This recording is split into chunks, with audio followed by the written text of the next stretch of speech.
புதுச்சேரி அரசு மருத்துவமனை முதல் மாடியில் பழைய பொருட்கள் வைக்கப்பட்டுள்ள அறையில் நோயாளிகள் சிகிச்சை பெற்று வருவதாக கூறி வெளியான வீடியோ கடும் அதிர்ச்சியை ஏற்படுத்தியிருக்கிறது.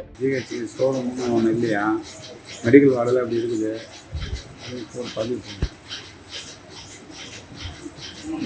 இது பழைய பொருள் போடுற இடமா இல்லை மனுஷாளுக்கு வந்து ட்ரீட்மெண்ட் பண்ணுற இடமா? ஜிஹெச் ஸ்டோர் ரூம்னு ஒன்று இல்லையா? மெடிக்கல் வார்டில் அப்படி இருக்குது. பதிவு இது பழைய பொருள் போடுற இடமா இல்லை மனுஷாளுக்கு வந்து ட்ரீட்மெண்ட் பண்ணுற இடமா?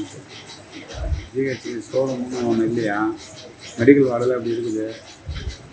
பதிவு இது பழைய பொருள் போடுற இடமா இல்லை மனுஷாளுக்கு வந்து ட்ரீட்மெண்ட் பண்ணுற இடமா? ஜிஹெச் ஸ்டோர் ரூம்னு ஒன்று இல்லையா? மெடிக்கல் வார்டில் அப்படி இருக்குது. பதிவு இது பழைய பொருள் போடுற இடமா இல்லை மனுஷாளுக்கு வந்து ட்ரீட்மெண்ட் பண்ணுற இடமா? செய்திகளை உள்ளது உள்ளபடி தெரிந்து கொள்ள ரெஃப்ளெக்ட் நியூஸை சப்ஸ்கிரைப் பண்ணுங்க.